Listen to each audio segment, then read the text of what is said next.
Olá, eu me chamo Pedro Henrique e estou aqui hoje orientado pela professora Zilda Cristiane Gazin para apresentar o meu trabalho sobre a resistência do carrapato bovino aos carrapaticidas utilizados no Brasil. Então eu gostaria de começar falando sobre o nosso antagonista, que é o Rhipicephalus microplus. Ele, que é um parasita cujo principal hospedeiro é o bovino, seu hospedeiro único, e tem uma alta capacidade reprodutiva e também um ciclo de vida que inclui fases no ambiente. Como o Brasil ele é um país tropical, ele acaba tendo uma ampla distribuição por todo o território. É uma procriação muito facilitada, principalmente em climas mais quentes que o carrapato tem.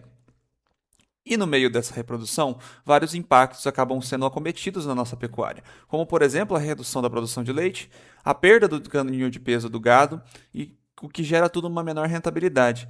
Como se isso já não bastasse, também existem as questões como as lesões de pele, as transmissões de doenças como a babésia e anaplasma, também conhecidas ali como a tristeza parasitária bovina, que é essa condição que deixa o bovino com um aspecto mais letárgico, né? E tudo isso acaba aumentando os custos do setor por conta da infestação do carrapato. Então a gente tem ali gastos com mão de obra e também prejuízos bilionários ali para poder prevenir também as infecções, as infestações por carrapato. Além, é claro, dos inúmeros meios de tratamento, com carrapaticidas, com vacinas, entre outras coisas. Vale lembrar que eles também ficam suscetíveis, o gado também fica suscetível a outras doenças quando estão expostos ao carrapato.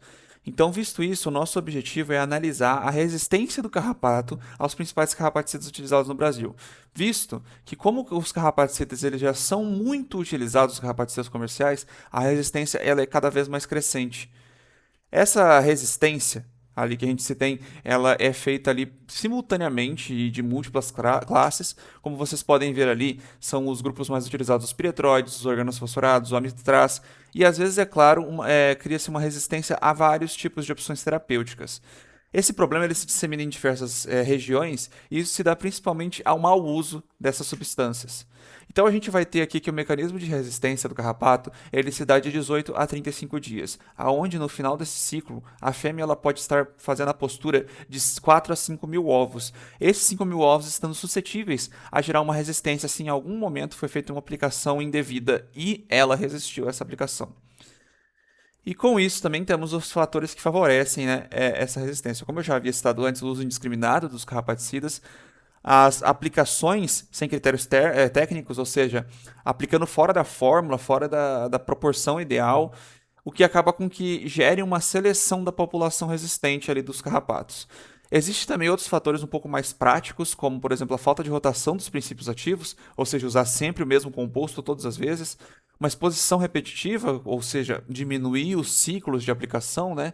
E isso a gente vai ver que é uma bola de neve, porque quanto mais você vê resistência, mais você vê que as pessoas aplicam mais os carrapaticidas. Isso também juntamente a erro de dosagem e o que resulta tudo em um tratamento inadequado.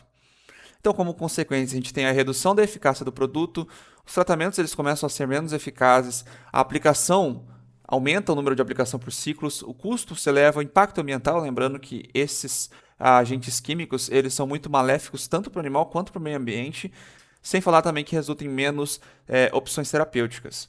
Então, assim, como toda a situação, o ideal seria um manejo integrado e responsável, com tratamento estratégico, a partir da rotação dos princípios ativos, alterando entre as classes dos acaricidas a partir do estudo. Você também pode ali estar fazendo um monitoramento dos níveis de infecção e aplicando apenas quando há necessidade de fato. Além de, claro, seguir as doses corretas e também fazer um teste de sensibilização para saber o que é o melhor para ser aplicado ali no seu rebanho.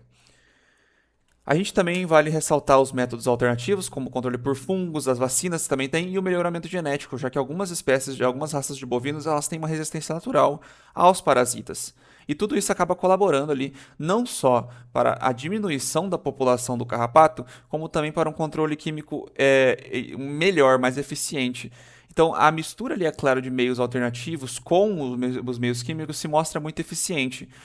E o que a gente tem como conclusão é que precisa ter uma disseminação sobre esses fatores para que se haja um uso mais racional dos carrapaticidas, para que se influencie o teste de sensibilidade para orientar o tratamento e melhore o manejo como um todo, diminuindo assim os custos e os gastos.